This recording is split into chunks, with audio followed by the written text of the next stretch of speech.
Good evening. Welcome to the Coeur d'Alene City Council meeting. It is Tuesday, January 20th. The clerk will take the roll.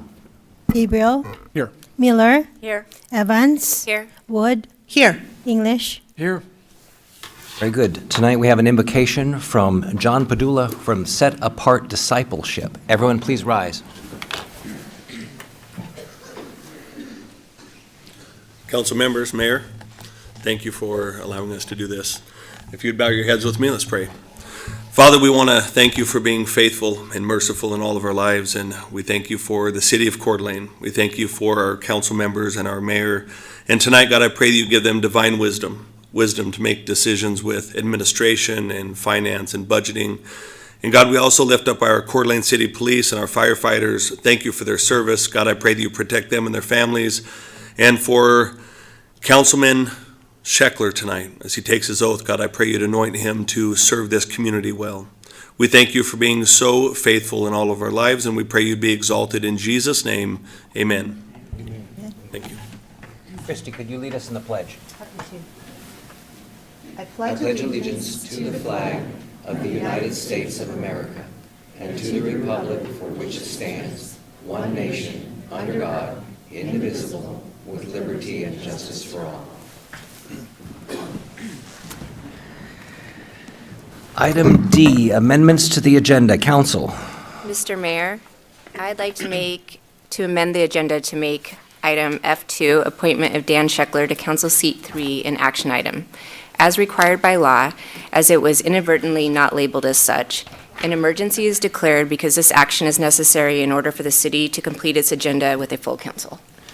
Thank you. And I will also note that the other two appointments that are on the agenda will be made on the February 3rd meeting for the same reason, but it's not an emergency. So is there any discussion on this item? Did you want a second to that motion? Yes. Second. Thank you. Any discussion on this item? Okay. Roll call, please. Evans. Yes. Miller. Aye. Gabriel. Yes. English. Yes. Wood. Yes. Very well. Item E is public comments. Do I have the sheet over there? Very good. Thank you. We'll start with Brian Seguin.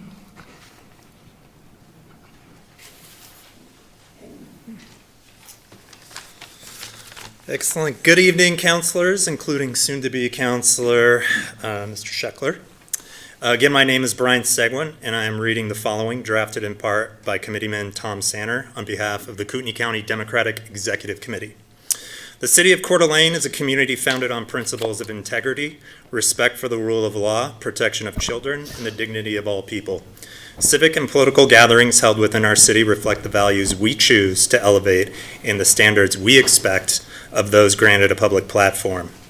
An official report of the United States House Ethics Committee documented very serious allegations against former Congressman and 2026 Kootenai County Republican Central Committee Lincoln Day Dinner featured speaker Matt Gaetz. The 2024 committee report states there is substantial evidence that Representative Gaetz violated House rules and other standards of conduct prohibiting prostitution, statutory rape, illicit drug use, impermissible gifts, special favors of privileges, and obstruction of Congress, exploitation of a minor, misuse of power, and conduct fundamentally inconsistent with public trust are matters of grave concern.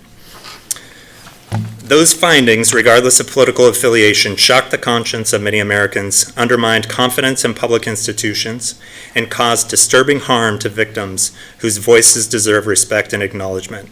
Allowing individuals facing such well-documented ethical findings to be honored or showcased at high-profile events sends a message to the larger community that power excuses bad behavior and that values are secondary to political convenience. Coeur d'Alene is a home to families, children, survivors of exploitation, and residents rightly expect their city to stand for integrity, dignity, and safety for all. The Kootenai County Democratic Central Committee formally denounces the presence of Matt Gaetz as a featured speaker at the Kootenai County Republican Central Committee Lincoln Day Dinner fundraiser on February 28th at the Coeur d'Alene Resort. We urge all event organizers, sponsors, community leaders, and residents to consider the message sent to our youth, families, and our broader community when an individual with a demonstrated history of problematic behavior is given an audience by those in power who have championed themselves as the backstop of moral virtue. We stand with the victims of exploitation, believe accountability strengthens democracy, and reject the normalization of rape, drug use, and unethical behavior that degrades the moral fabric of our civic life. Thank you, and that concludes my remarks on behalf of the committee. Thank you, Brian. Tom Sainer.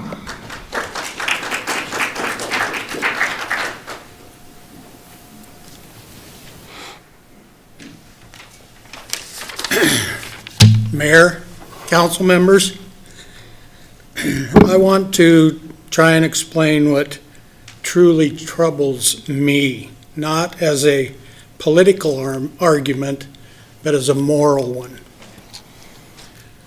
When a proclamation was issued by a single individual, the mayor, regarding figures such as Charlie Kirk, it was defended as a values-based expression of the city's moral stance. We were told proclamations are symbolic, that they focus on impact rather than intent, and that the city has a right to affirm what aligns with its civic values. Whether one agreed with that proclamation or not, the message was clear. Moral expression matters.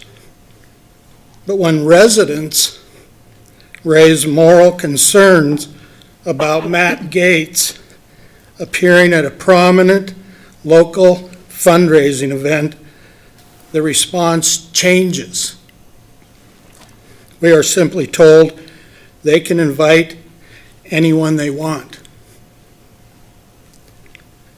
While that may be legally true, it avoids the moral question entirely. That inconsistency is what disturbs me. If moral reasoning is appropriate when exercised from the top down through proclamations, then moral reasoning should also be taken seriously when raised from the bottom up by citizens. If ideology can be publicly rejected based on values and impact, then conduct and character should not be dismissed when they raise legitimate concerns about accountability and public trust. I'm not asking for anyone to be silenced. I'm not opposing free speech or private association. I'm trying to understand while moral judgment is embraced when it's symbolic, but dismissed when it becomes uncomfortable. If the city claims the authority to speak morally, then it also carries a responsibility to apply that moral framework consistently. Otherwise, proclamations risk becoming hollow symbols and citizens' concerns being reduced to procedural excuses. What I'm asking for is simple moral coherence. Either values matter and civic life do not. Thank you. Thank you. Bridget Hill.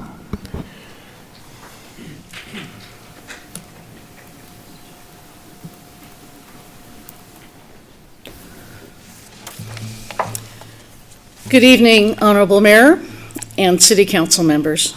My name is Bridget Hill, and I live in the Foreground neighborhood.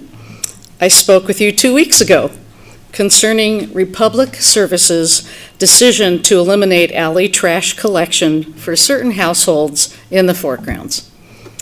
I had a very different statement to read to you tonight, this one, but now I have this one.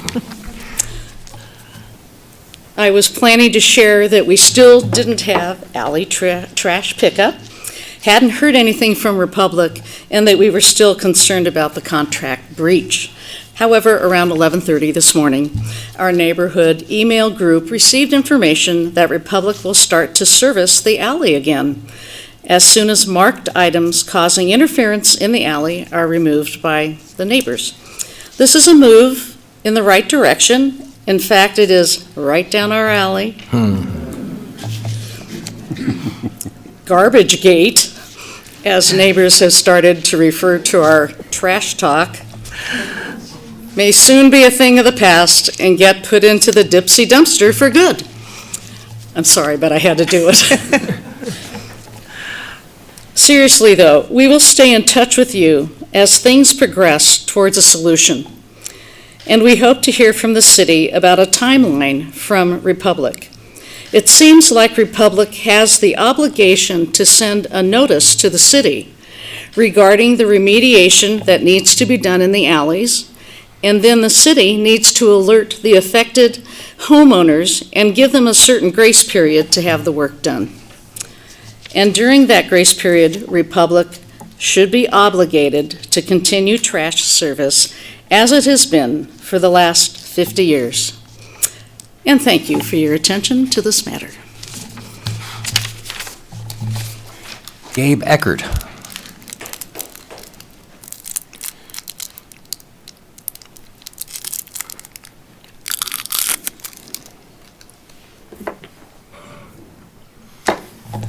Good evening, Council and Mayor, and soon-to-be Councilman Scheckler. I'm here to speak in favor of Resolution 26-05, the reorganization of the fire department. We've been looking at this for a while, and what we see now is an opportunity with a ton of different movement within the fire department. As of mid-July, we're going to have one sitting chief that was currently there in the beginning of January.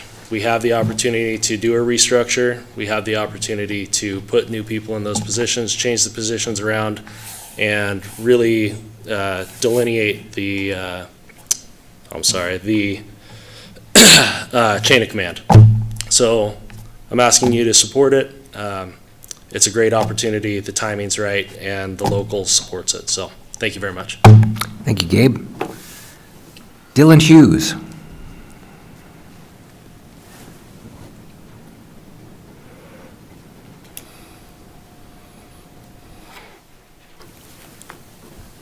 Good evening, council members. I just am here to put a face to my name. I sent an email earlier this morning about the sale of the public lands at the Harbor Center.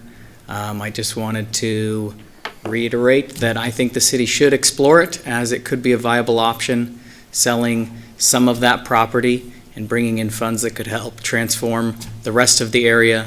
And I just want the city and the council, I guess, as they explore that option, to make sure everything is as transparent as possible, to make sure that we know what the agenda that the university has for the land and area, and that there isn't something hidden within there that could cut off public access to the area.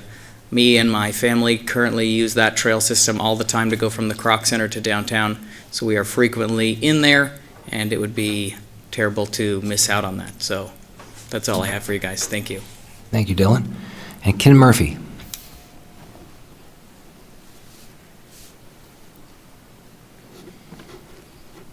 Honorable Mayor, Congresspersons, I'm another one of the foreground disgruntled people. I live on an alley. I've lived on an alley for 14 years. I've watched the previous contractor go up and down that alley and never have an issue. After this notice was put on my garbage can, they still came and collected. There was no hesitation driving up and down that alley. There are no yellow, orange markers in there. I'd like to know how it became impassable after 14 years and how that's defined. The garbage trucks, as I understand it, are the same ones that we used by the previous contractor. What changed? Thank you. Thank you, Ken. Anyone else wanting to make public comment? Very well. Move on to announcements. City Council, any announcements? Kiki, please. Just one. I attended the North Idaho Building Contractors Joint Government meeting today. It was very well attended. The mayor from Post Falls was there and shared just some really enlightening new visions he has for Post Falls downtown, for what they're going to do in the attainable housing field. And there was just some great conversation. I understand our next month's speaker is going to be the Honorable Mayor Gookin at the February 17th meeting. So I'm going to look forward to that. Thank you. Anyone else? Yes, Dan, English. I know there's been a lot of questions about all of the Dans that will be up here. So I have been giving it some thought. I might go back to Butch, which was one of my original ones, or something else. But I think we can handle the dance. We did it for a while before, but anyway, I think we'll make it, whatever we do. And if you want to make that an agenda item, let me know. Okay. We will pass a resolution. Very well, no other comments. I would like to make an appointment of Dan Scheckler to Council Seat 3. Mr. Mayor, I'd like to make a motion to confirm the appointment of Dan Scheckler to Council Seat number 3. Second. Very well, we have a motion and a second. Any discussion? Welcome. Well, let's take the vote. Okay. We'll do a roll call. We'll do a roll call, Joanne. I feel confident. Miller, Aye. Gabriel, Yes. English, Yes. Wood, Yes. Evans. Yes. Very well, Dan Scheckler is confirmed. Okay. Come on down.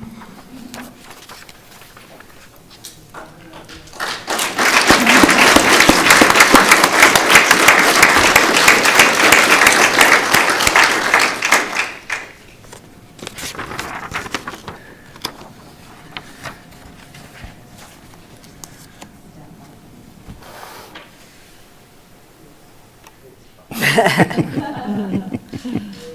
hand and repeat after me. I, Daniel P. Scheckler. I, Daniel P. Scheckler. Do solemnly swear or affirm.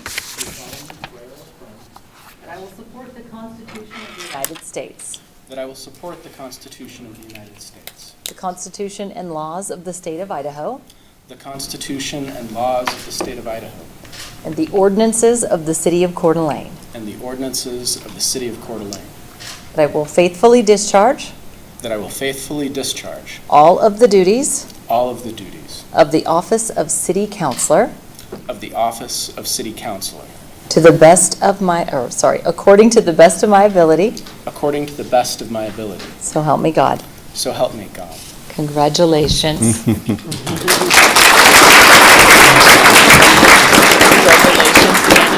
couple signatures from each. So while he signs that, we will be taking a 5-minute recess to get things arranged up here.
Very well, call the meeting back to order.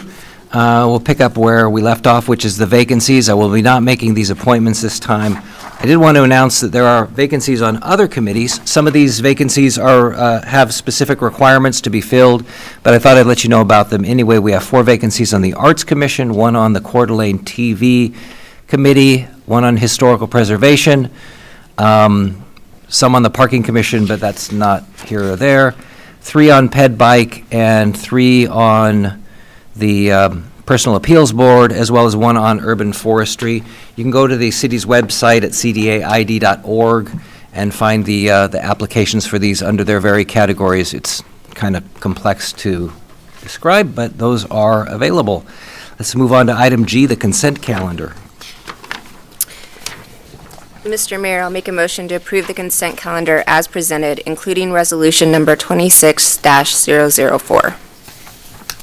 Second? There's a motion and a second. Anyone discuss anything? Let's do a roll call, please. Miller, Aye. Gabriel. Yes.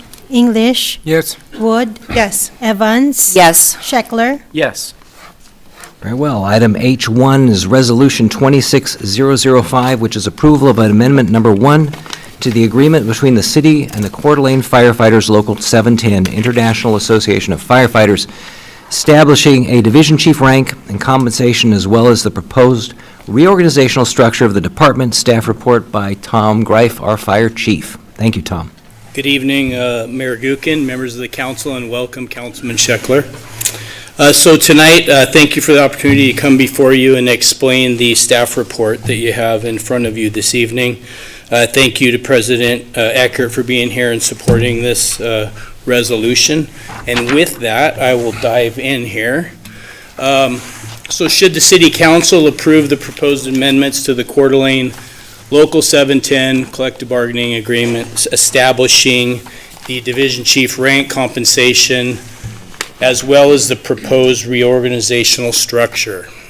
So I will start out with, I had some members of the community reach out and ask me what this reorganization was about. So for the record, I just want to clarify, this is within admin, the command staff. This is not a firefighter through battalion chief reorganization. So, and I'll get more specific with that, but for the record, it's confined to our admin command staff structure.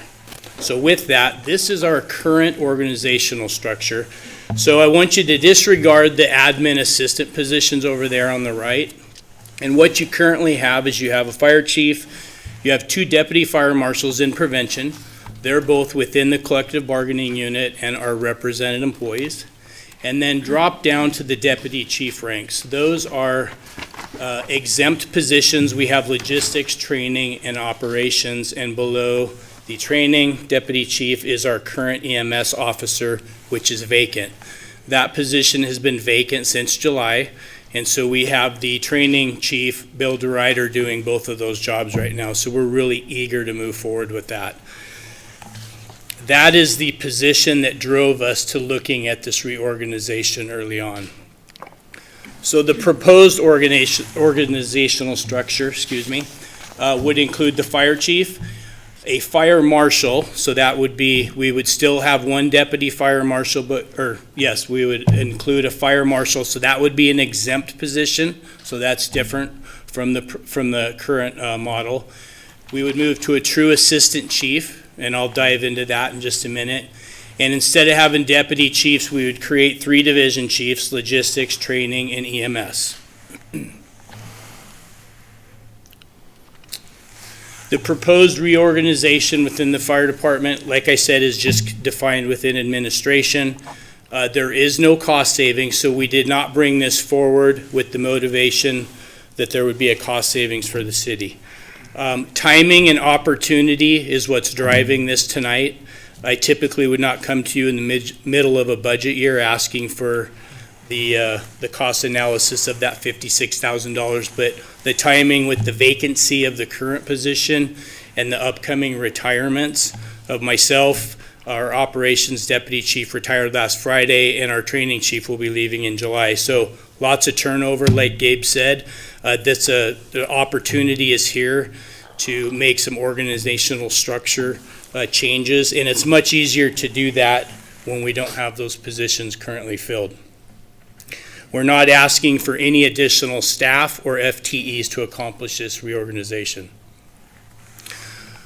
So like I said early on, our main priority was to bring that EMS officer position up to a chief officer level.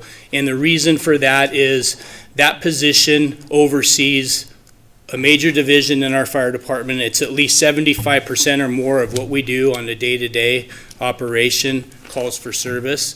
And the essential job functions warrant that. It's an industry standard, and so that's what our initial motivation was to bring this forward. The problem with moving the EMS officer up to a division chief rank is now you'll have deputy chiefs and a division chief. They're essentially doing the same thing. They're all overseeing divisions in the fire department. Some would be exempt, some would be represented within the collective bargaining unit, and that would eventually cause a wage compression problem when you have one of the positions in the union negotiating their wages and compensation package, and the other three being exempt. We'll start to see that wage compression, or the division chief will at some point exceed the deputy chiefs. And so that brought us to look at the structure, what could be sustainable. We didn't want to kick the can down the road and hand this problem to the next fire chief, so we figured we would broaden our scope and look at the whole organizational structure within admin. The other motivation to evaluate this, like I said, is we have the current opening and we have some retirements coming. So it was a great time to look at this and an opportunity. The addition of the assistant chief, and I'm just going to echo what our president Gabe said, is this is going to establish a clear chain of command from a fire chief to assistant chief and down to the division chiefs.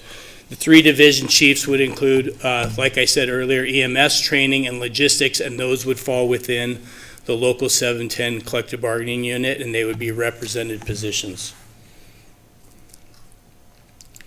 The last position change would be taking one of those deputy fire marshals and creating the fire marshal position. So the Prevention Bureau is pretty unique. They operate with a lot of autonomy on their day-to-day operations. They interpret the fire code, apply the fire code, and they work with other city departments to enforce compliance of the fire code as far as community risk assessments and public education to the community. So this supervisory position, we felt when we broadened our scope and we're looking at our model that this was really warranted to have that position upgrade to also meet industry standards in the fire service. The fire marshal would also be an exempt, unrepresented position as well. And so the new model would be fire chief, assistant chief, and fire marshal would be your three exempts, and your deputy or your division chiefs and your deputy fire marshal would be your four represented or positions that fall within the collective bargaining unit moving forward. This is a cost analysis that our finance director and HR helped us with. So to implement this would be approximately $56,000, and this would be an ongoing expense. These are the increases moving from the EMS officer to a division chief rank. We used a deputy chief to assistant chief for that spread, and then a deputy fire marshal to, the fire marshal would be a deputy chief pay grade, so that's why that's titled there. And like I said, this would be the first year implementation of this. Again, timing and opportunity is driving this proposal. It provides a clear chain of command within the command structure. It also provides a possible pathway for folks that come to admin to go back to the line personnel ranks if they choose to do so, which we don't currently have right now with deputy chiefs or the fire chief. We believe this will encourage more personnel to consider administrative promotional opportunities, which is always good when you're promoting from within.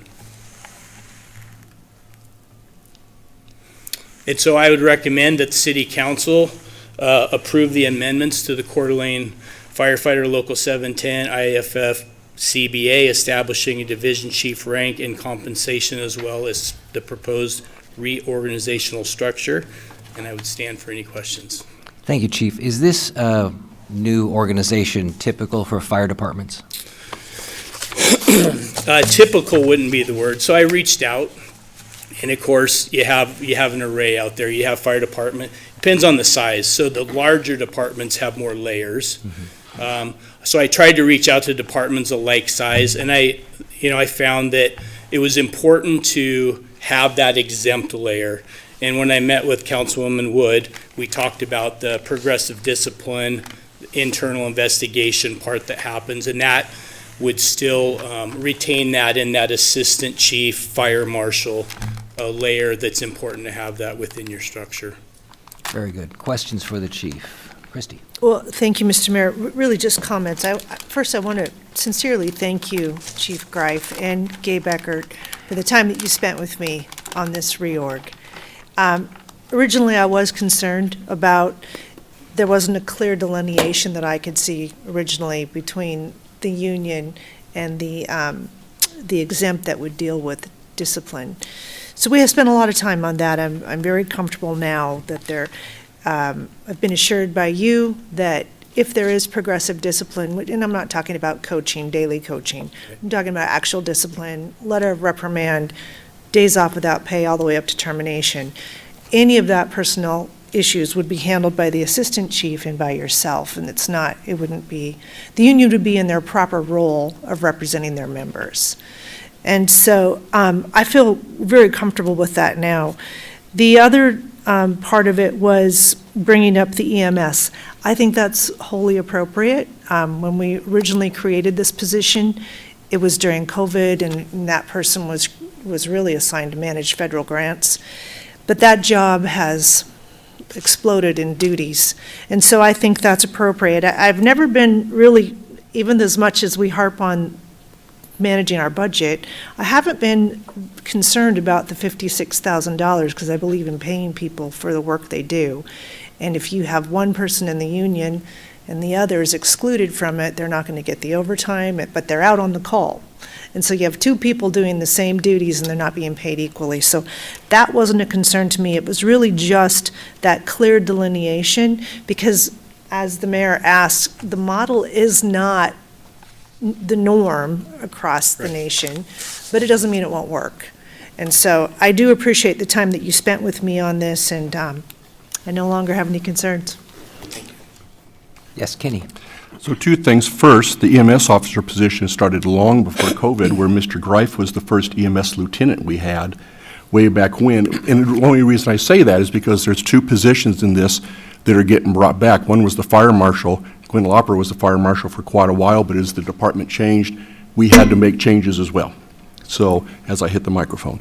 So, this is kind of, in my mind, a no-brainer, and I think that the foresight you're having in this kind of interesting time, right, is just about perfect. So, well done. I mean, we understand the financial and budget challenges that we have, and so creating a model where we're just adding to the top just doesn't work for us. And even going back when Councilman Gabriel was the chief, we were always reassigning duties, trying to accomplish things with what we had, and we were never adding. And so this was a look. It's like we have a lot of folks departing. We felt it was prudent to look at this and make sure we had a sustainable model. It helps encourage the line personnel to move up within, and it aligns us really better with industry standards and fire departments our size. So we felt comfortable bringing it forward with the division chiefs in there. Any other questions for the chief? Mr. Mayor, I would move to approve Resolution 26-005, approving Amendment Number 1 to the agreement between the City of Coeur d'Alene Firefighters Local 710 International Association of Firefighters, establishing the division chief rank and compensation, as well as the proposed reorganization structure of the department. Second. Motion and a second. Any further discussion on this? Very good. We'll take a roll call, please, Joanne. Gabriel? Yes. English? Yes. Wood? Yes. Evans? Yes. Scheckler? Yes. Miller? Aye. Very good. There was a lot of work that went into this. They worked on it for months. Troy did, along with the chief and Gabe, and this is the result. So thank you all for your work. Now we're going to move on to item H2, Resolution 26006, which is approval of a professional services agreement with Best Day HR for a citywide classification and compensation study. Our HR Director, Melissa Tosi, is presenting. Good evening, Mayor and Council. So tonight, I'm going to discuss whether or not Council should approve the professional services agreement between the city and Best HR for a full citywide class comp study. So just a little history on our class comp studies. The last one that was approved by Council was back in 2017, and the previous studies prior to that were back in 2012 and 2002. So the previous consultants that the city has used for this same type of work, the brunt of the last couple decades were with BDPA, a Boise consultant. Ameriben bought their book of business when they retired in 2019, and then Ameriben unfortunately dissolved their HR consultant piece of their business. So in the last year, I've used Best Day HR for some consulting with individual positions.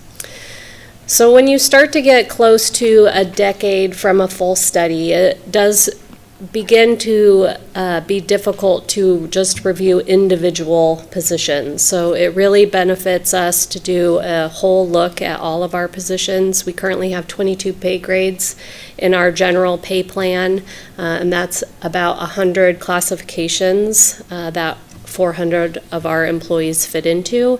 And we do start to see some compression issues over the years, and it's just a good idea to take a look at overall leveling. So the project overview with the consultant is beginning with a general classification review, which is all of our job descriptions. They would not be rewriting all of our job descriptions from scratch. We have reviewed those over the last few years and made many amendments and brought new positions to council for approval. So we would just be reviewing what we currently have, which saves quite a bit of money there. A full review of our internal and external equity by comparing benchmark positions with outside comparables, updating our kinds and levels chart, which is our internal equity, and just reviewing our overall pay grades and leveling. And then we did, last year, in negotiations with the police department, we did agree to add specialty pay for our sworn positions as part of the study. So at the completion of the project, the consultant would provide a report with all their final recommendations and findings. They would update our current kinds and levels chart. They would provide all their justification for the job matches and the recommended pay grades. They would be available to present those findings to council and answer any questions that you may have. They anticipate the approximate time frame to be about 3 months, which I think is pretty quick. I would anticipate it lasting a little longer than that. A lot of public records requests. And then they would propose some different strategies for the implementation depending on what the results are. So the cost of the study is $55,000 for the scope of the work, and then any additional work outside of the agreement that is in front of you tonight would be at their standard $185 an hour. I currently have the $30,000 approved by council in the current fiscal year budget, and then any of the additional amount for it would come out of, I do project to have some savings in my budget as well as the additional amount from fund balance. So the city would definitely benefit from doing a full citywide study, addressing all the things that I've kind of already talked about, including the FLSA exempt status checks as well. And then once the consultant, Best Day HR, does the full study, I would continue to use them for individual review, which would be great because they would have already reviewed everything, which will be really helpful when they're recommending internal pay grades. And then just our internal and external equity really directly relates to how we pay, retain, and attract employees. And I added this slide from what is in your packet tonight, just because I thought it was important just to address that we are unique. The city of Coeur d'Alene is unique that we collective bargain with 3 different employee groups where many cities don't do that. Our Police Officers Association, we currently bargain with them, and their contract expires this September. And I had already mentioned that they wanted specialty compensation reviewed. Our Lake City Employees Association, it does state in their current contract that expires in 2027 that they support the wage study to be performed by a consultant chosen by the city. And then our union, our fire union, supports reviewing their base wages. So I just wanted to emphasize that having that solid wage data will be important for negotiations. So when we're considering future wage proposals, we have that data. So communication on the study is going to be an important piece of it. This has already been discussed with all the employee groups in our executive team. The department heads will be involved in the process by helping with that information flow back and forth. And then the city will have a committee that will include a member from each of the employee group and some of the department heads that have volunteered to be part of that to do the same, help with information, feedback from the departments, and address any of the individual questions that the departments may have. So recommendation moving forward would be council approving the professional service agreement with the city and Best Day HR for a citywide class comp study. Happy to stand for any questions. Thank you, Melissa. I noticed that you mentioned in the proposal, it says that it's going to take them like 3 months to do this. When do they start? As soon as we have a signed agreement, they are ready to begin the project. Excellent, because I noted in the LCA contract, there is a deadline in there that it has to be approved by June 30th, so you think we'll be able to make that deadline? Mm-hmm. Excellent, thank you. Any questions for Melissa? Christie? Mr. Mayor, just a discussion piece. I had prepared a counter proposal for council that was, quite a bit more affordable, but it's a moot point, and I will just say that it is a moot point tonight, because I didn't realize until I saw the staff report that we've essentially agreed in our contract with LCEA that we would use a vendor. And so anything that I've prepared doesn't really matter. But I did want to add 2 points that are outside of that I think we should still probably discuss. I hope first of all, I support a wage study, 100%. I hope it's successful. I hope it comes back with really good information that is valuable to all of us. But I think we need to ensure that we have a strategic plan. If we are under market, how do we address it? And that is not part of what this company will do. That's something that we have to do. And so I would hope council would entertain instructing staff to do a 5-year strategic plan on how we would implement this. I would also like I've heard recently that the city of Post Falls is also doing a wage study. I don't know when it will start, but it seems like we should share resources with these local entities. They'll be looking at the same things. And so I'd like our staff to reach out to them and see if we can share resources, or if we can share some of the expense. And so those are the 2 items I'd like for consideration. I have spoke with the HR director with the city of Post Falls, and they did have a consultant lined up to do a study in the last few months. That did fall through, and then they have a new individual with a private firm that they believe that they're going to move forward with. I wasn't familiar with the consultant. There are quite a few recommendations with the consultant in the agreement tonight, with happy cities that have been part of their process. So I feel comfortable with who we're using.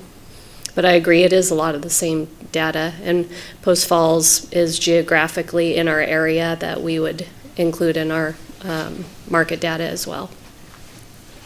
And hang on, while you also mentioned some strategic plan. We're going to do a strategic planning session in April. Can you bring it up then, and then we can discuss moving forward with that? Kiki? Thank you, Melissa. Maybe just back a slide. Just or just refresh my memory here, I thought that the consultant had said that they were going to make some recommendations on implementing, and that will be part of their report, so we could maybe incorporate that into our strategic planning session? Or did I not hear that Yes. correctly? Yes, that is correct. I think they are familiar with having some final data that some cities can't afford implementing. I'm not saying that we'll be in that position. The city has never been able to not implement a class comp study that we've had in the past. But the last few years has been kind of a strange market, and a lot of things are, I don't know that our study will look the same this year, but they will propose different implementation strategies based on what the city can afford. And that could potentially be a multi-year implementation. And then I agree that a 5-year look is a good idea as well. In our collective bargaining agreements, we generally have some sort of market adjustments in there to help with keep the results from the study current. So, that's based on budget as well, but that is part of kind of that 5-year strategic plan is you do need to move your pay plan to keep up with the market after you implement it. More questions? Dan English. Oh, okay. I just said, I support this as well, and I think this is something that's just an ordinary and necessary part of running a good business model.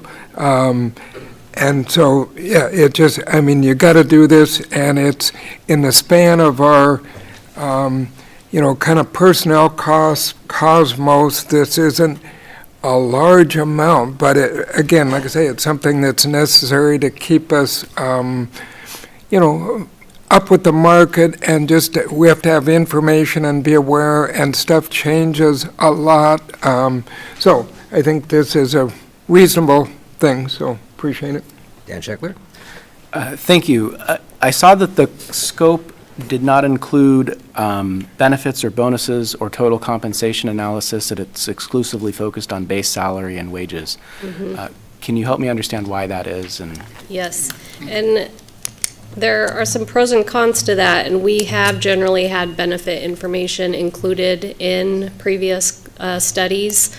But it never comes forward as what you see like on a total compensation statement. It comes forward as an analysis of what other cities are doing for benefits, which is pretty easy to put together. And I feel like that is one of the areas that the city of Coeur d'Alene does really, really well in, and helps us with recruiting when we're able to, maybe our wage might be a little lower, but we can make up for it in benefits.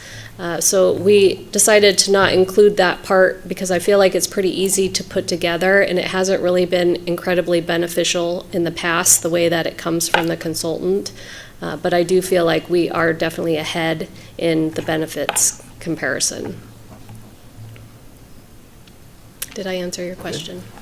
Excellent. Any other questions?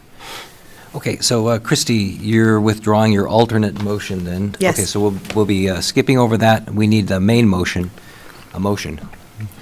Mr. Mayor, I'll make a motion to adopt resolution number 26-006, approving a professional services agreement with Best Day HR for a citywide classification and compensation study. Second. Very well. Any discussion on the motion? Roll call, please. Gabriel? Yes. English? Yes. Wood? Yes. Evans? Yes. Scheckler? Yes. Miller? Aye. Very good. Item H3 is Resolution 26007, approving an agreement with JUB Engineering for the 25-26 wastewater collection system capital improvement projects in the amount of $319,800. Presenting is Mike Anderson from Wastewater. Thank you. Thank you. Saved me from saying a lot of things. That's what we're here for. A little bit diving into that just slightly. So yes, this is an agreement that we're seeking with JUB Engineering for our 2025-2026 collection system capital improvement project. So every year, the wastewater department invests a certain amount of money, somewhere between $800,000 and $900,000, into our collection system, which is the pipes within the ground that collect all the wastewater.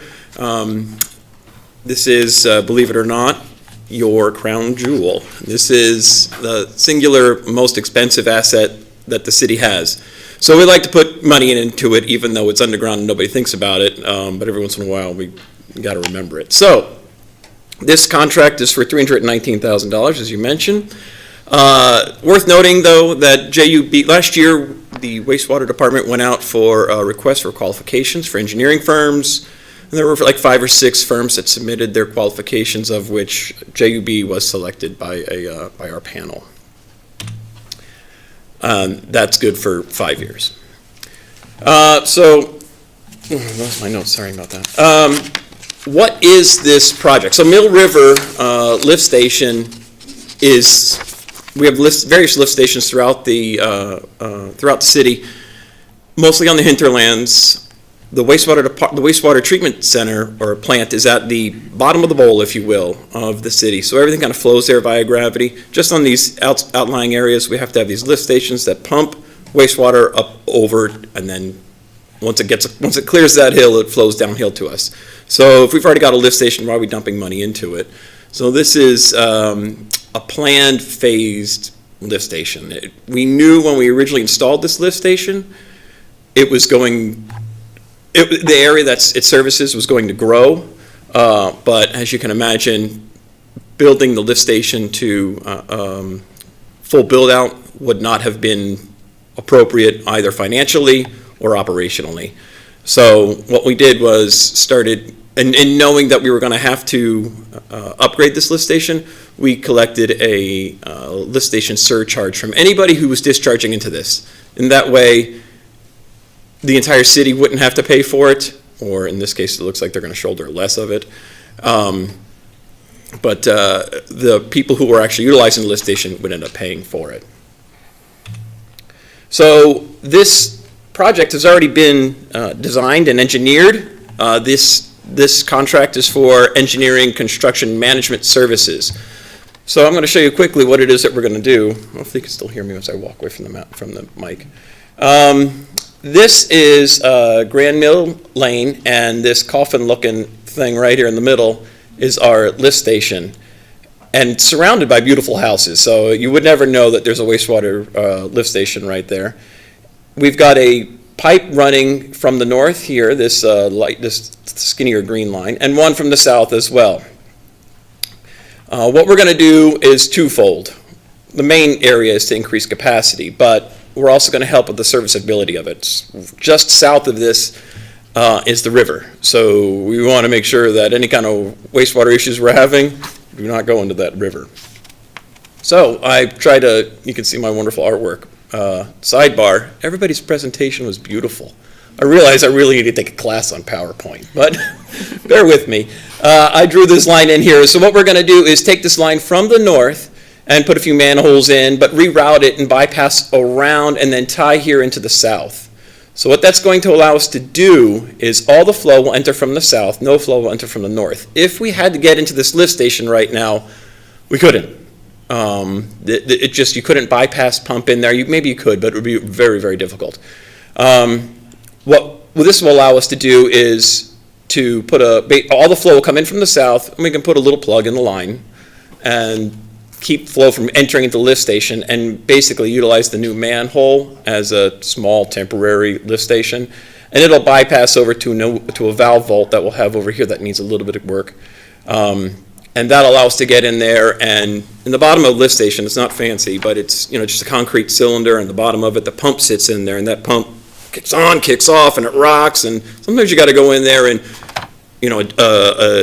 rebuild the concrete a little bit, or redo the rails that the pump slides up and down on as you maintain it. Just important things like that that are innocuous and they don't seem glamorous perhaps, but pretty critical. So this bypass routing will allow us to do future bypasses of the lift station. But the meat of it is leaving this lift station, there were two lines, one 6-inch, one 8-inch. We're currently utilizing the 6-inch line, and what we're going to do to increase capacity is utilize the 8-inch line. We've got stuff in the ground already. Originally, we were going to have what we called the three-pipe siphon. It's actually an inverted siphon, where a siphon's that thing where you kind of empty out your water bed or some of your fish tank. You have to, they don't have water beds anymore. Fish tanks that go up and over the thing. Same idea. It was an inverted siphon, so it was going to go underneath the highway. It was a pretty complicated process, and we elected not to do that. We're not using the inverted siphon, but we've got 3 pipes in the ground from that inverted siphon that are not being used. We tested those last week, and the 8-inch line, which we would like to be able to utilize, tested fine.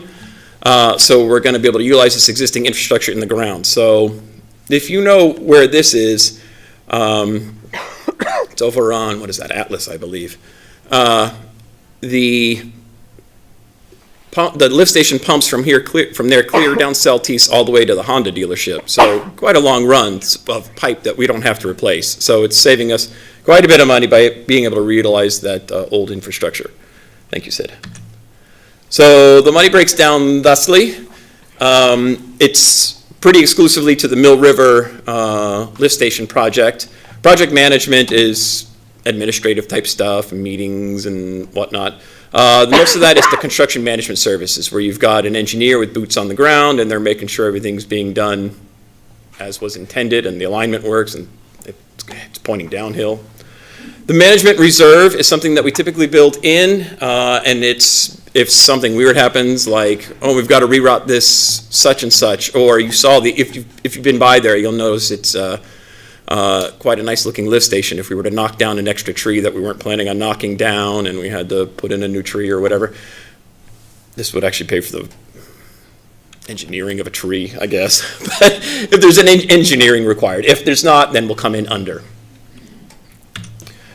Fiscally, how does this look for us?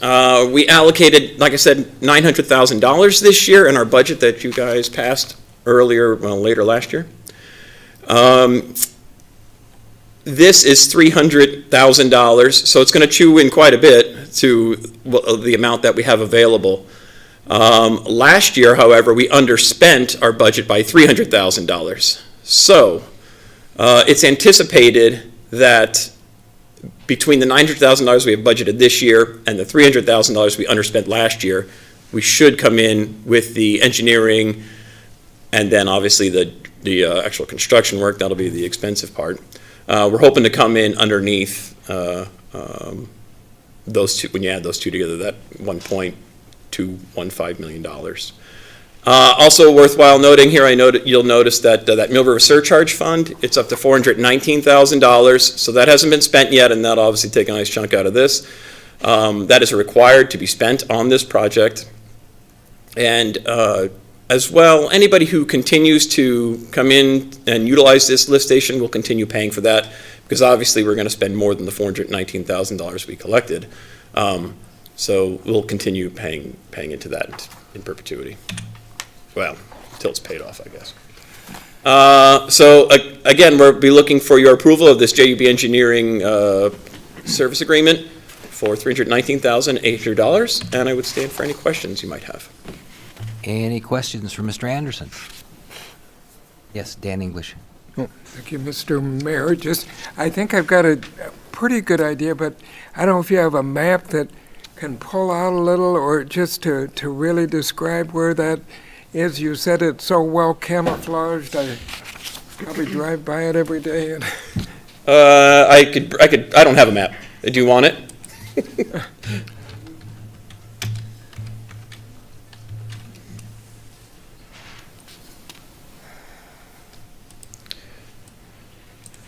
So,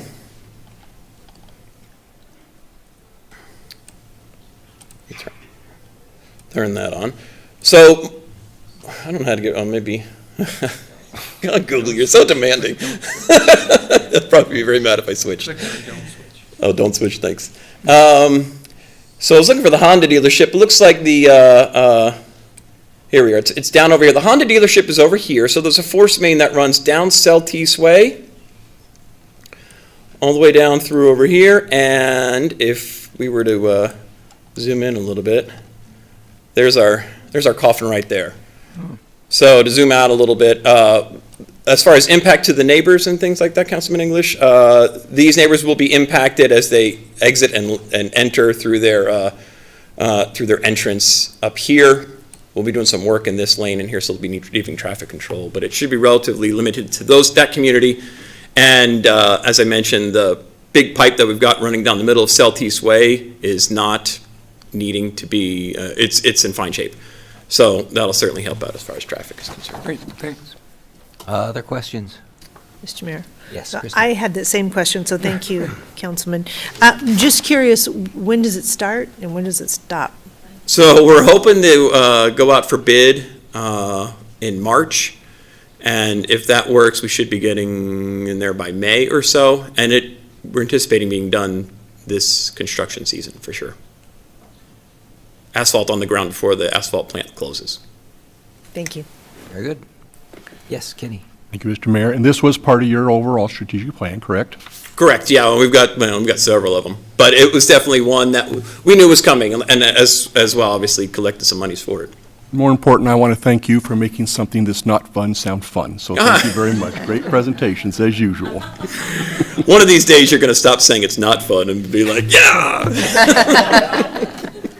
Loves this stuff. Okay, so we could have a motion, please.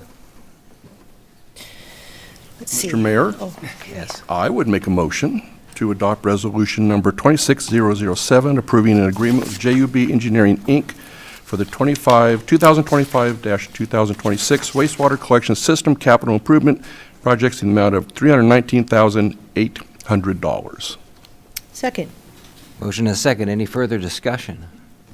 Roll call, please. English, Yes. Wood, Yes. Evans, Yes. Scheckler, Yes. Miller, Aye. Gabriel. Yes. Very well. Item H4, direction to staff regarding the University of Idaho Harbor Center lease sale. Staff report by Troy Tymason. Good evening, Mayor and Council. Happy New Year. Welcome, new Councilmember Scheckler. Troy Tymason, City Administrator. Do we want our guests to come forward? Because I bring an awesome guest speaker to talk about what University of Idaho at Coeur d'Alene would like to do, or do you want to When start he's with ready, me? we can call him up. I believe he is ready. He is ready. So we'll also call up Dr. Andrew Fields. This is the CEO of the University of Idaho. And please notice his tie is in appropriate color. Thank you, Dr. Fields. Thank you. Thank you, Dr. Fields.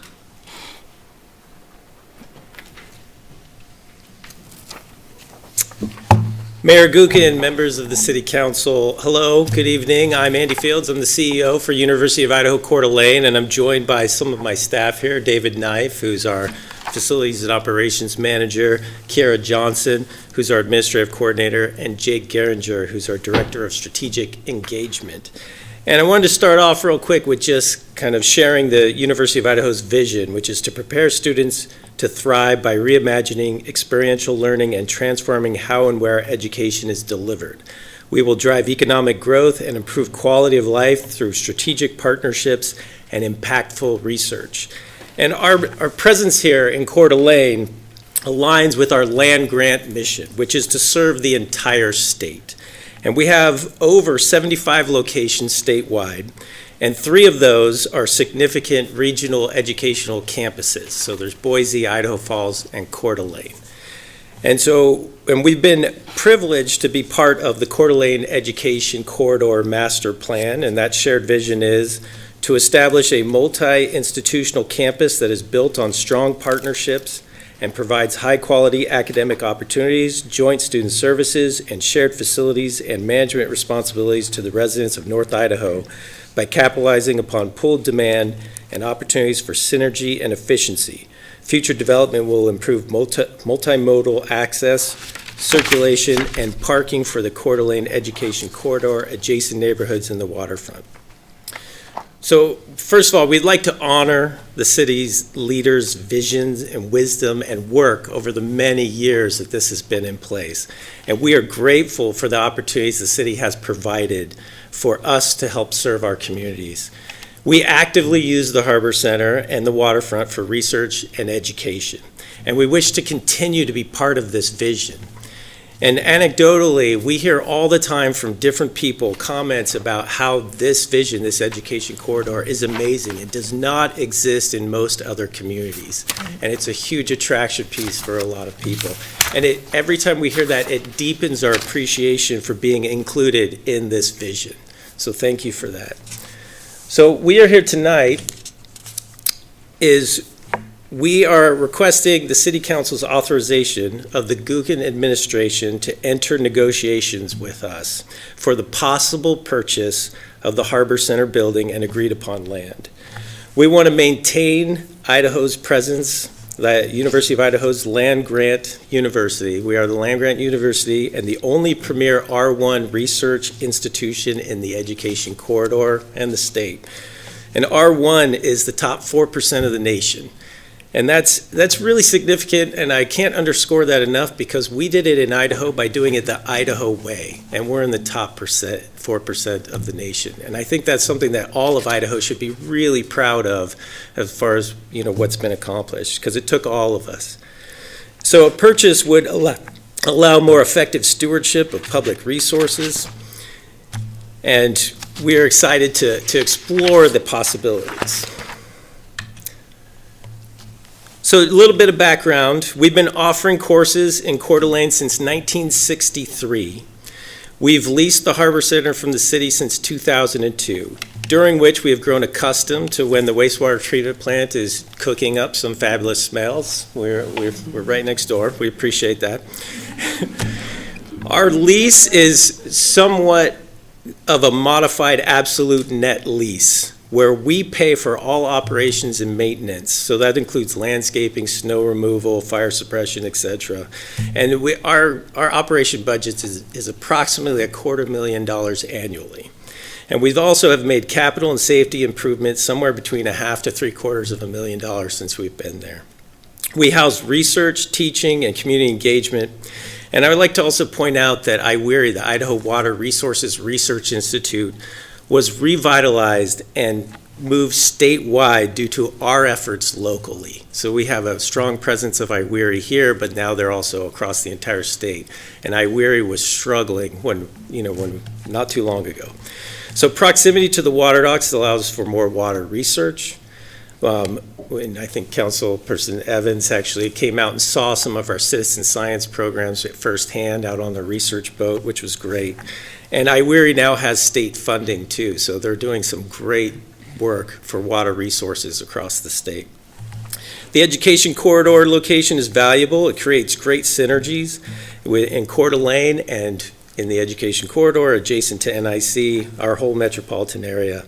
And I just want to give a couple examples. Our Center for Intelligent Industrial Robotics is housed out of NIC, and we have some faculty offices in the Harbor Center as well. And students can get certificate, associates, bachelor's, master's, PhD, postdoc, research science, all right here in Coeur d'Alene. And they're doing cutting edge research, and it's very innovative, and I'm going to say, just go out there and say nationally and world across the entire globe. I mean, what's being done here is really amazing. We're also looking at expanding medical science programs, geology, mining to serve the Silver Valley. The medical sciences, we're launching a direct entry Master's of Nursing in fall of 2027, which will directly serve some of the regional needs, the workforce needs around healthcare. So being adjacent to North Idaho College also encourages a lot of partnerships, and we're doing all of these programs in partnership with North Idaho College. We are looking at this as we both have a certain amount of resources, both institutions, and if we work together, we can create more pathways for students and more options as opposed to working against each other, this kind of attitude does not exist in the rest of the state. We have had other community colleges come here and look at how we are partnering as an example and trying to copy that across the state, which we gladly welcome. So with the Harbor Center, when we're looking at stewardship too, by us being able to own this, it allows us to apply for funding that's not available to us right now, state funding for upgrades for an aging infrastructure in the building. It's better for the state taxpayers that way, including Coeur d'Alene residents, because we are all public service entities, and to invest in our own facility. And stability conferred by ownership is valuable in regard to development of research and educational programs that meet regional workforce needs, attraction and retention of students, faculty, staff, a better defined vandal space for welcoming alumni in the community. And we've been operating in our region for several decades, over half a century, and it's time for us to be permanent. It's time for us to be a strong, permanent fixture in this community. With that, we invite you to be part of the process.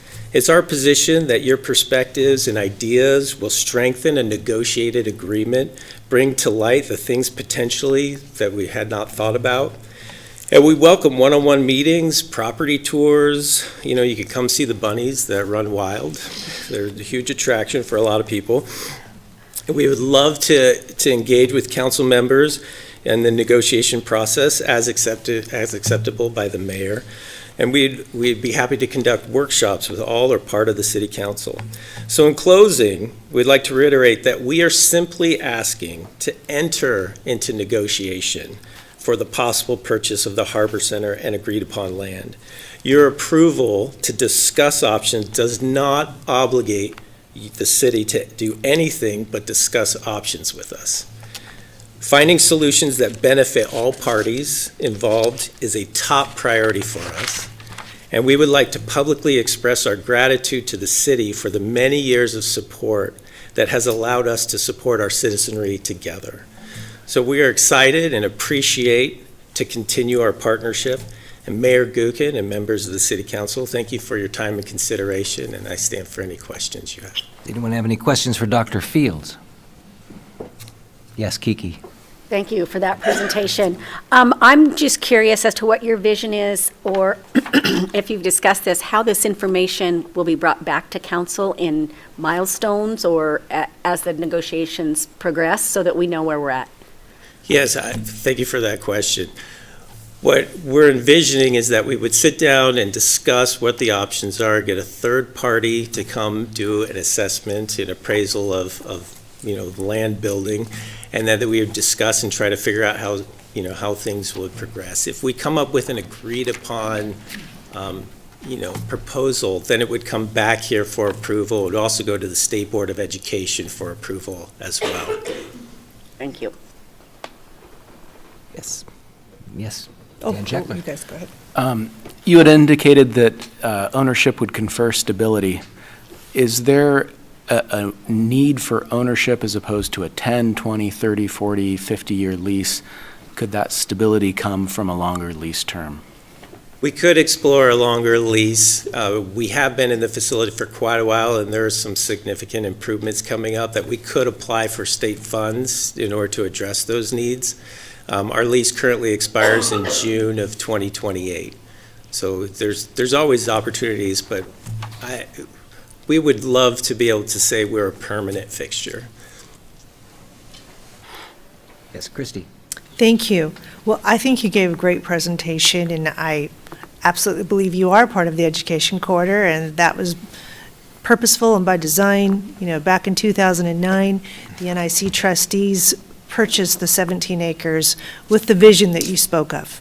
And it was that our students from all around the region wouldn't have to leave home to get a quality education. You know, recently the City Council, which you noticed in your letter to council, we did rezone all of that with the purpose of protecting higher education.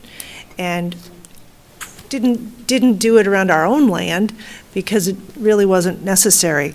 But I see U of I as very important to the long-term health and education of this community. I would also say that you didn't tout your horn like you could have. You know, I looked at the economic impact. NIC's impact alone is $273.2 million to this region, to the economy. They didn't break it out what UI Coeur d'Alene, but UI as a whole is $1.1 billion annually to the state. So you're an incredible force that's necessary in this area and to students. And so I would love to see the conversation. I would love to see you have a permanent home. we do have to look at everything of what it means to our wastewater treatment plant, what specific land. I think all that, your suggestion of a workshop is great, or if our staff could work it with you and bring it back to us. I'm very, very open to the conversation. I support that very much. Dan English. Thank you. Yeah, I would just say in general, I'm very supportive of this concept. You know, when I think of it's public property there, and we've had the partnership for a long time, but I can also appreciate it would be nice to have, you know, closure, stability, and when I think of other even, you know, public entities, you know, I can't think of there are a lot of them that I can think of that, oh, that wouldn't turn me on, you know, to have something else there. But I think, again, with the education corridor, the history, you know, it's a long, you know, an actual native of Coeur d'Alene. I appreciate all of that, and somebody who supports, you know, higher education, the humanities. So I think this is a good thing, and that's why we, you know, just enter into negotiations and take, you know, our other city departments, and, you know, I can't, you know, I imagine that we can figure out, you know, gee, if we need to slice off this bit or that kind of thing, that we can weave the thread there. And I think also somebody has said before that, you know, we're not really wanting to be in the, you know, property landlord kind of business. So, and I kind of agree with that notion. So anyway, I'm very, very open to the concept and hope we keep going. So. Thank you, Dan. Kenny, please. And Dr. Fields, thank you, very well done, and I am an enormous supporter of yours, and I know you've been there since the beginning of the education corridor. Mr. Mayor, my only concern, and if I'm getting out of my lane, pop me back in, is the other adjacent properties. Those words, because are we going to be able to maintain enough property for wastewater to expand if they need to down the road, and also are we going to lose any access to the BLM, that the trails are to our commercial docks, but I'm sure we're going to discuss that later. And thank you, Kenny. That's part of this whole thing is we're not committing to anything tonight other than directing staff to enter into negotiations, and the choice of council is to either sell the building and the land, and it says to sell the building and lease the land, or just to continue to negotiate the land and building lease. And that's the decision for council moving forward. I know that Dr. Fields would like to have the building and the land. The question of how much land is up to negotiation. But to address your specific question, I do have the wastewater treatment plant master facilities plan, section 651, which was not provided to council. I apologize for that, but it does mention the University of Idaho Coeur d'Alene campus as being part of the master plan. The question, of course, that will enter negotiations is how much. And obviously, like you said, there is a concern because we have to expand our wastewater treatment plant. We have the BLM corridor, and we have other commitments and plans in that master plan for things that are going to happen. I assume all these moving pieces will all fall into place, and I would love to see council involvement as this moves forward and reports back to us if council chooses whatever they choose. So hope that answers your question. Yes, sir. Thank you. Thank you. Can I just add just to restate that we are very interested in finding a mutually agreeable solution. So we do not want to do something that's not in the best interest of the city. And I would also just highlight that we are at a state institution that's public, and so our campus is going to be open. Right? So there's that part that coincides nicely with the maintenance of public land. Yes, Amy. I believe my question is for you. If this motion moves forward tonight to enter negotiations, when can we expect to hear back? That's a good question. What is your timeline, Dr. Fields? I'm sorry. We would love to have something figured out by the summer, but that timeline is flexible. So we'd just love to be able to work with the city on the city's timeline and really kind of get all the details out. So we don't want to put too much pressure on a short timeline. Please. And I believe it was mentioned, but I just want to confirm it. And this will include an appraisal of the property. Yes.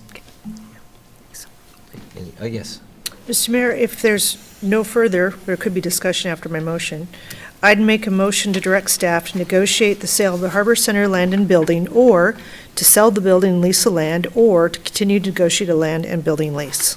Second? Hang on a second, Christie, it has to be one of those, not all. One, I thought the negotiations were to determine what's best. They want direction specifically whether we're going to sell it, sell the building and lease the land, or continue with the lease, so you got to choose one. I'm sorry that that's confusing. So the negotiations are just negotiations, nothing final. So I would say direct staff to negotiate the sale of the Harbor Center land and building. Second.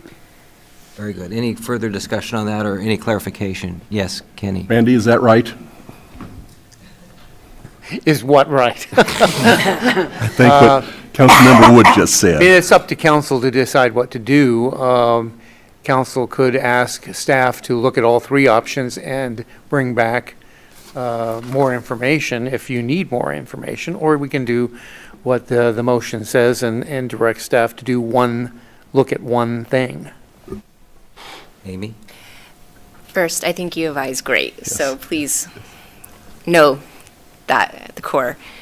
I am concerned with limiting it to selling the sale of Harbor Center land and building without enough information. We don't have a current map of the land. We don't have the boundaries outlined. I feel like there's a lot more information that should be provided us. More discussions with wastewater and the impact for the future there. So I am concerned with it just being the one option and not exploring the other possibilities. Okay, let's, could you advance your slide one? I think the next slide is the picture, is the map. So that's the BLM corridor, and the project, and the Harbor Center is down there. It's hard to see because I don't think it's actually on that map. It's the yellow If you box advance down one there. more time, I think the next is a property map. So the Harbor Center is down there. This is a mess. Obviously, this would have to be part of the moving pieces you're talking about. But you see the current property line is based on the old railroad line that used to go through there, and it kind of cuts right through the middle of the existing parking lot. So that's another moving piece that would have to be discussed. I believe the portion on the other side of the railroad, which would be the east side on the top of the map, is part of the wastewater master plan expansion. So these are all the different moving pieces that would have to come out. And obviously, City Administrator has something important to add. Yeah, sorry to interrupt. That was kind of my portion of this. Thank you, Dr. I'm sorry, I Fields, didn't very know there was much. a I second think we've portion. got the idea. Again, looking at this map, you are seeing where Harbor Center sits, a bump out down at the Spokane River. This was what the city acquired back in 1991. And we acquired this upper piece, which of course now the wastewater treatment plant has built upon. You have some tertiary treatment in this neighborhood that we do not want to lose. So part of the negotiation will need to be what the boundary looks like. The vision of our predecessors, we bought this land, the wastewater department bought this land. I've got all the different parcels here. While there was still an existing railroad there. So we bought the underlying ground to protect this wastewater treatment plant because of the fact that, according to our director, it is the bottom of the bowl, which means that it is gravity fed for the most part.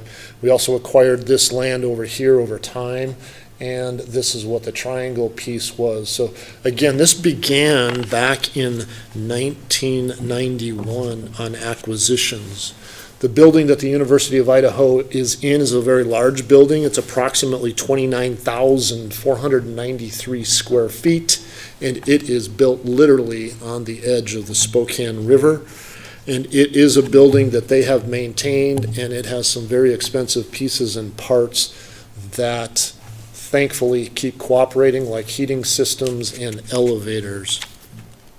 So I just wanted to jump in on saying that this negotiation, we obviously would need to move this boundary over. I'm suggesting to you that we would look at the building and this lower parking lot, which again, the lines do not match up, so we're gonna have to do some work to get a real description, even for purposes of having it appraised. There could be some options in this agreement that speaks about this upper parking lot, but we do have a wastewater director that wants to protect the what-if. That's why this land was acquired. In days gone by, I could take you back 15 years, and we saw tank farms all over this land in the way we would treat wastewater. Today, that tertiary membrane has saved thousands of square feet of tankage due to the work of, let's credit Sid Fredrickson again, for having run through multiple processes at our individual plant to find the most effective one and the most efficient one.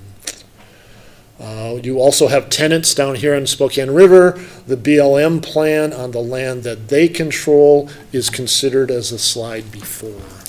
So you have a complete staff report from me. I just needed to jump up because this land acquisition has been critical for our success to protect that wastewater treatment plant, keep it on the educational corridor. I know Dr. Fields quite well. We've done a lot of work together, but we have been a gigantic partner in this process. This has not had a good return on investment for the city of Coeur d'Alene. You once upon a time had your water department in there, and you had your prosecutor's office in there. We have moved both of those. In fact, we are so efficient now, we sold the triple wide, which is where your water department moved when the University of Idaho moved in. So I'm going to be your historian, having almost as many years as my colleague, the clerk. I was here for most of those transactions. And so getting the University of Idaho to beautiful Coeur d'Alene has been the city's goal. William T. Panos was all over that transaction.